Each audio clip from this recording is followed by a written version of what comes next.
Hello, CodeMesh. I'm Kofi, and this is teaching WebGL to dance to music. So, some items of housekeeping. I use he, him pronouns, and the talk slides are already up and available on my website, kofi.sexy, so you can go there if you want to follow along with me. And the last thing is that I generally give talks in more of like a narrative format. But I do like to say the structure up front because I know that's helpful for some people. So if you do want to know where we're going, the major chunks are first, how do we talk about dance? Second, 3D with WebGL and Elm. And third, syncing 3D animation stuff with how we talk about dance. So that's a high level. I won't really kind of come back to these as bullets necessarily. The main goals for this talk though is one, that you have fun and enjoy it. It's more of a light talk of how I did this kind of goofy thing. And second, that you see the project and you kind of think, oh, that's not too tricky. And maybe if you want to do something similar along these lines, you kind of have some vocabulary to help you start Googling when that day comes.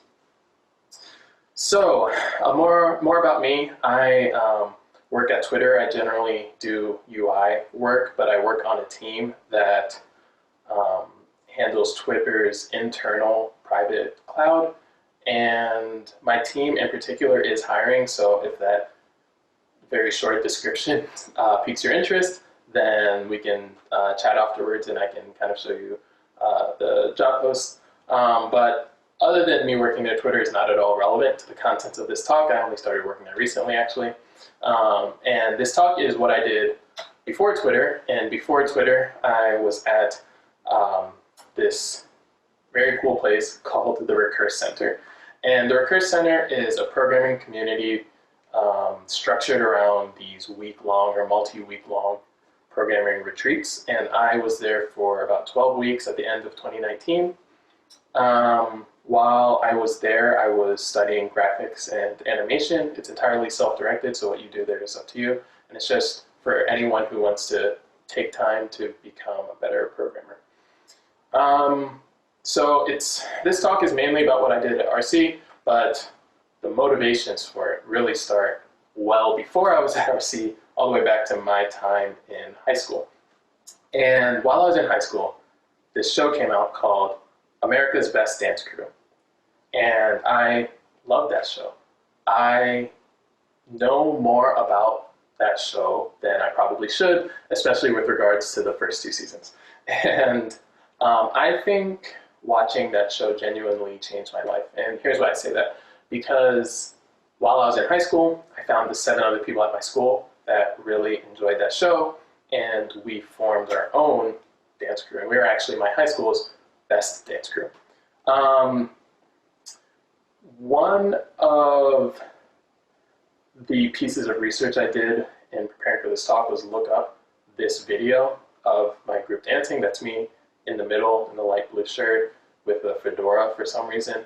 We're actually better off if I do not show that video, but what I will do instead is show you a hip-hop dance choreography from one of my favorite choreographers and dancers. His name is Keone Madrid.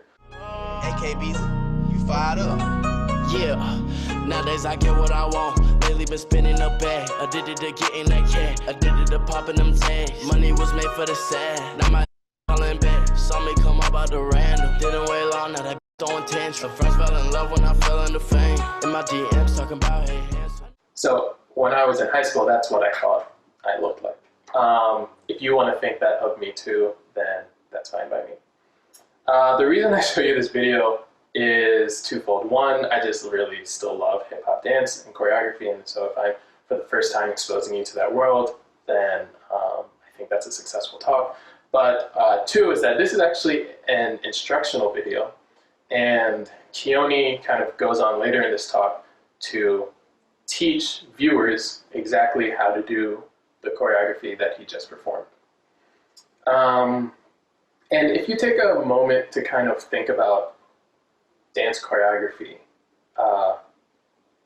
Keone created all of the movements you just saw, but there were 3 people dancing in that video, and so Keone had to describe to them how they would perform each move, the timing of each move, the weight balance of each move, because sometimes the move is a visual illusion, which is what makes the whole routine impressive. And after he has done that with these 2 expert dancers, he kind of attempts to do that to the rest of the world with this very instruction video. And so let's watch to see how Keone kind of explains this dance to someone virtually across the medium of a YouTube video. Here we go. First move, 6, 7. We're going to swing the arm back on 8. Right arm goes back, and we're going to head up on 1. And just a reminder that this video is mirrored, so make sure you're not learning the opposite of what I'm doing. We swing back on 8. We stop on 1. That's going to feel like a big boom, boom, and we're going to stop like as if we hit a wall there, right? On that 1, we're going to milk through the chest and the shoulders, as well as the heels going right, left. So you almost want to feel it from elbow to elbow. Yes, yes, yes. Let's try that. 5, 6, 7, 8. Boom. Hey, nice. Again. Okay, that is a lot. I have something of a background in dance, and watching that, I can see why it's labeled advanced. I had very little idea what was going on, and it would be really tough for me to keep up. What you'll notice, though, is that Keone is not really relying on the verbal. Instead, he is relying a lot on demonstration. And so if you're watching along with the class, you know, you're doing yourself a disservice if you're sitting down. You really need to be doing the motion with Keone, because that's how the teaching method works. The problem I described for myself at RC, though, is how do we describe dance in programming? And programming is inherently text-based. And so that's kind of the problem statement I set out for myself while I was at the Recurse Center. How do I encode dance and performance into text? And so this is one of my earlier prototypes. This is a dance called the Floss, and it was pretty popular because of a game called Fortnite at the end of 2019. Honestly, I don't even know if it's still popular, but people were into it at the time. And I built this version in SVG. And it's not doing a ton. The entire dance can be encoded into 6 steps. And this is how I encoded the head horizontal movement in the dance. And it's in a language called Elm. Elm is an alternative to JavaScript. It's functional, it's typed, and for the purpose of this talk, you don't need to kind of know a ton about it, but most of the time that I put code on the screen, it's in Elm. So if you squint, you can kind of tell what's going on here. We take the center of the head, and first we move it a lot to the left, and then a little to the right, and then a little to the left, and then a lot to the right, and then a little to the left, and a little to the right. And so that's how it gets this accentuated movement every 3 steps, essentially. And that cycle repeats, and that's the head movement of the Floss. The arm movements seem similar. The arms actually only have 2 positions, left or right, but there is a little bit of a trick, because when you're doing the Floss, you have to move the arms sometimes behind the torso of your body. So the way that we do that in SVG, because SVG doesn't have this notion of dynamic depth indexing, we draw the arm twice. We draw it once in front of the body and once behind the body, and we just alternate which arm that we are making transparent. There's another downside to the SVG version, though, and that is that it pegged one CPU of my latest and greatest MacBook Pro to 40%. And like I said, this dance is really simple. I was a bit surprised when I started to hear my laptop fan whir.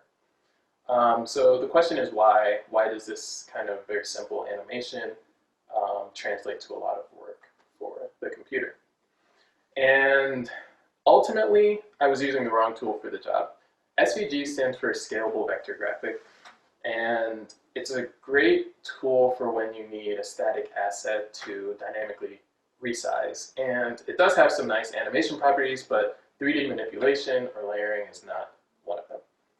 And when you think about dance, there's actually very little dynamic resizing that's going on. Your body has fixed dimensions, so it's almost like the pro of this method does not necessarily translate well to the world that we want to be creating in. It's critical though for dance that we're able to manipulate layers in three-dimensional space. And so drawing the arm interior and exterior separately and rendering with opacity is a hack that works for the prototype, but to make something kind of robust and performant, we need to bring in the heavy hitter. And of course, the heavy hitter in this case is WebGL. WebGL is a programming language that's built right into modern browsers, and there is an integration with Elm, where you can write WebGL programs as part of your Elm program. And it's a C-like syntax, and it lets you write code that runs directly on the GPU in your computer. So a quick recap, the CPU is where most of your web code runs. When you write JavaScript, it ultimately runs on the CPU, and CPUs are quite general purpose, and they support a relatively large instruction set to support that general purpose nature. GPUs, on the other hand, they're physically smaller, and they support a smaller instruction set, which means that when you're writing programs for the GPU, you give up a lot of programming language features that you might otherwise be used to. Stuff like in WebGL, you can't write a for loop where the upper bound is a variable. The upper bound of for loops always have to be known at compile time statically. So you trade off that kind of programming flexibility for fast parallel computation. So if you can think about your computation problem in terms of matrices, in terms of linear algebra, in terms of things that the GPU is really fast at, you can generally get a performance improvement by splitting that work up amongst the several GPUs in your computer that are each kind of running that computation in parallel, and you combine them before you present them. In the context of WebGL, the way you split up that computation is that each WebGL program runs in the context of a single pixel. The input is that pixel's coordinate, and the output is that pixel's color. So I'll show you an example. This is a tool called Shadertoy that is very helpful if you wanted to write raw WebGL. You go to shadertoy.com/new, and you get this editor that live reloads with some common dynamic inputs like time and mouse position. This is the hello world that is in the Shadertoy editor when you first open that new program. And the bulk that's doing kind of the majority of the work is this line in the middle. And you can see from the comment, it's a time varying pixel color. The output is a vector 3 with like an RGB value. And something about this math calculates a color. And I can see that it's using the time variable, iTime, and I can see that it's using the position, which is UV, but I don't quite understand how this math translates to the nice color we saw on the screen, if I'm being honest. So it's a bit discouraging of a hello world, especially when my goal is to get a dancing character on the screen. So I went for something simpler to start off with. I'll show you the WebGL to just draw a circle, a black circle on the screen. The important bit is this part inside of the if statement. So remember, we're running this WebGL program from the context of a single pixel. So it's like you kind of need to embody this pixel and think, if I'm a pixel, how do I know if I should be black or if I should be colored white? All that I know is that I'm a pixel in this XY coordinate, and I need to, as an output of this thought, produce the color either black or white. And so you remember your primary school geometry, and you think, well, I know that if the distance between myself and the center of the circle is less than the radius of that circle, then I'm within the circle, and then I should be black. And that's all this if statement is saying. It's if you're within that distance, use the vec4 with all zeros, otherwise use the vec4 with ones. Okay, now, how do you draw a sphere? Remember the whole point of this, translating to WebGL, was so that we could start thinking about things in 3D. Well, the answer is that WebGL doesn't have kind of native language to talk about 3D. WebGL is very low level, and the way that people use WebGL to describe 3D is that they calculate shadows and lighting and textures that correspond to real-world analogs, but ultimately they still have to translate this math into a single pixel color on the GPU. Now, I do not know that math, and so I will not teach it to you. Instead, I will talk about what I did use, which is Elm 3D Scene, an Elm package that kind of lets you step up quite a few layers of abstraction from the WebGL we were just looking at. I'm going to read the first sentence from the README of that package. It says, Elm 3D Scene aims to make creating 3D graphics as easy and enjoyable as possible, without having to worry about low-level details like shader programs and transformation matrices. It uses Elm's WebGL integration under the hood, but no knowledge of WebGL is required to use this package. Here's how you draw a sphere with Elm 3D Scene. There's a shape module, you import it, and you say shape.sphere, and give that sphere a radius, and that works in 3 dimensions. To render that sphere, you use the drawable module, which has a function called physical, which lets you easily emulate real-world textures. And so I'm now going to draw a white sphere onto the screen. The drawable module also has handy 3D rotations and translation functions built in. So once you have the shape that you want to draw, you can move it around in the screen in 3D space, kind of any way you can imagine. And so this is all just a huge jump in terms of productivity. We're at a higher level of abstraction, and you no longer have to channel your inner Pythagoras in order to get a color rendered to the screen. Second of all, Elm 3D Scene is safe because it takes advantage of some really neat typing tricks in Elm to make sure that you're using consistent units. And what people don't tell you when you're getting started with WebGL is that there's very limited debugging functionality. You can forget about printing to the console because remember, this code is running directly on the GPU. So after about 1 week of working with Elm 3D Scene, this is the prototype I had. So there's movement. But our goal was not just movement, it's dance. And just because you're moving doesn't mean you're dancing. There's at least one piece that's missing, and that is music. So how do we get our dancer on the screen to be aware of sound and music? There are a couple ways to do this. This is a visualizer I have on my website, and it uses the Web Audio API, which lets you capture real-time audio from your browser's, from your computer's microphone via the browser, or from audio elements that you've embedded onto the page. It can react to synthesized audio as well. But for dance, we're missing a key piece, which is tempo. And there are algorithms to try to detect tempo from audio, but they don't work in real time because they need some amount of buffer in the audio in order to make the calculation. And it's always going to be an estimate. I prefer something exact, which is how I landed on MIDI. MIDI is a binary protocol for sending and receiving note and control information. With WebMIDI in the browser, you can capture and create this note and control information that's coming into and out of physical synthesizers or electronic instruments, as well as software packages that are running on that computer. You can even network MIDI across different computers over the same network.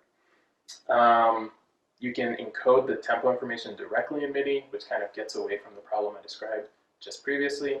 And because MIDI is supported by a wide variety of physical devices, to me that seemed like a really neat opportunity for some cool performance features. So WebMini in particular is pretty easy to use. There's no first-class support for it in Elm, but this is basically the entirety of the integration needed to send those messages from JavaScript into your Elm program. First, you request access. It brings up that little pop-up in the browser where the user can allow or deny. And once you have that permission, you loop over the MIDI inputs and attach regular JavaScript event listeners to them. And you can just send the data field, which includes all of the message information, straight into your own program. And so that's how I made this next prototype, which all it does is when it hears one note, it swings the body in one direction, and the other note swings the body in the other. And by swinging the body, all I mean is animate the individual body parts to different X, Y, and Z coordinates in the 3D space. So at this point, I was still using an API similar to the one that I showed at the start of this talk, where I had each step of the dance encoded into a list, and there was a global timer that just cycled through each of those steps. But now that we've kind of changed the underlying technologies, we actually have access to more information to make this animation more compelling. So we no longer have to be synchronized exclusively to this global timer. We can actually use note information, so we can move our animated body anytime we hear a particular note. And we're no longer constrained to 2 dimensions. Now we can translate and rotate in 3D space. And so that's how I landed on this new DSL, which I was affectionately calling DanceLang. DanceLang is broken up into stanzas. Each stanza is labeled by a note, and so the way you would read this is that when you hear the MIDI note C, move the body into the position described in the first stanza. When you hear the MIDI note G, animate to the position described by the second stanza. The next piece is pretty similar to the notation I had before, where you're moving the individual body parts into their place in the XY plane. But now we have this additional rotation information and Z movement forward and back relative to the screen. It was also really easy with Elm 3D Scene to add color information, so I kind of just did it for the heck of it. It makes for some pretty psychedelic dance routines when you change the color of various body parts, but it's actually pretty fun. So without further ado, here is the final product, which is my 3D animated dancer responding to MIDI notes, which correspond to actual note information in the music in real time, and also being adjusted on the fly by this DanceLang DSL. So enjoy.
So that's it. Hopefully I met my goals. Hopefully this was a fun journey and demo, and hopefully you thought, yeah, that's not too tricky.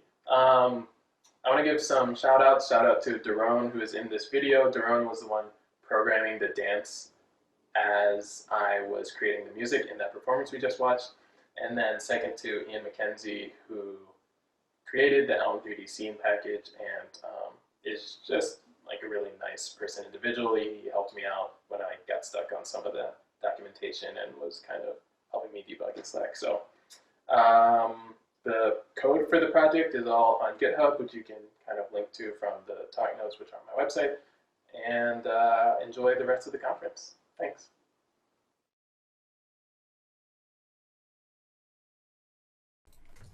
That was a great talk. I really enjoyed that. Thank you. Thank you very much. So yeah, does anyone have any questions? I don't notice any in the Whova, but feel free to unmute yourself and just go for it if anyone has questions.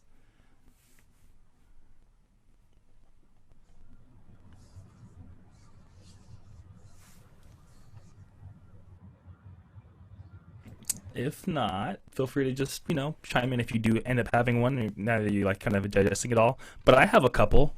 First I wanted to ask is, how'd you get into Elm? I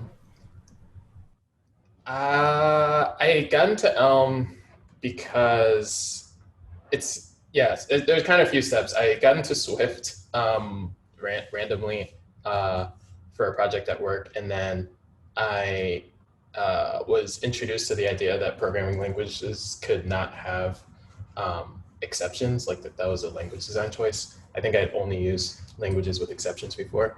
And so then I was like, oh, we shouldn't have them ever. And then I got into Haskell and then Elm. And before Elm, what was really cool about Elm to me at the time was that before Elm, I was not comfortable touching front end.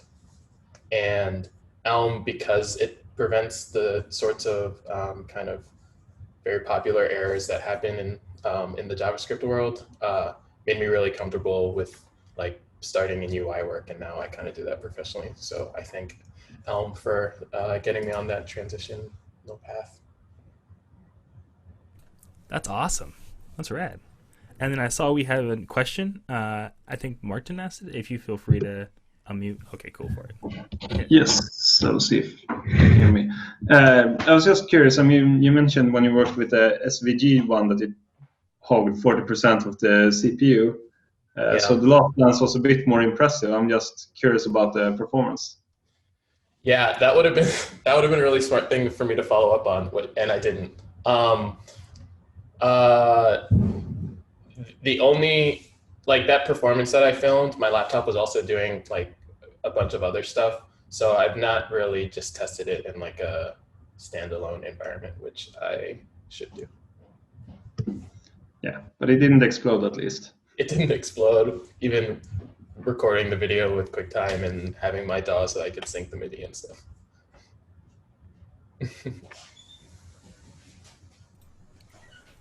Awesome. Any other questions? Let me check the Whova again. Oh no, I should. I can have another one if you don't have anything else. I mean, I'm also a big fan of Elm. Love it, and I'm writing web apps in it. And this talk introduced me to Elm 3D Scene. Looks very nice. I mean, I'm just curious, how mature is it? And is there any pain points towards working with it that will be unexpected? Or Yeah. So maturity-wise, I found out about it because I was at ElmConf in it might have been 2018 actually. 2019. And Ian, the author, was presenting it even though he wasn't finished with it. And so he was kind of inviting people to try it out before it was released. And so that's why if you look at the code on GitHub, I just include it as a submodule. But he had like a Slack channel dedicated to it, and spent a lot of, that's where he helped me out with some of the stuff I was working through, as well as just getting feedback and use cases from other people. So it finally did release earlier this year, I think. So it's at 1.0, I think. And it's definitely mature in the sense that it won't crash on you or cause like unexpected visual bugs for the most, like everything's pretty like what it seems, I think. It's just that there are a lot of scenarios it can't yet handle that if you use something like, I think 3JS is the big popular alternative in JavaScript world. If you use that, it's just more like mature in terms of the use cases it handles. But if you like read through the documentation and everything you can like think of for your use case is covered, then you should be good to go. Thanks. That also explains why it was introduced as a submodule. Clone the repository during your presentation. I was surprised to see Elm packages introduced that way. Yeah, but I don't know. I don't even think it's changed like that substantially since I was using it, because I think it was closer to the release side than the announcement side when I started using it.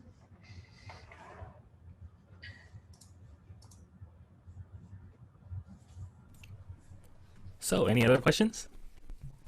Oh, I keep forgetting to check the Hoover. Cool. But yeah, feel free to just unmute if so. Otherwise, I can ask a couple.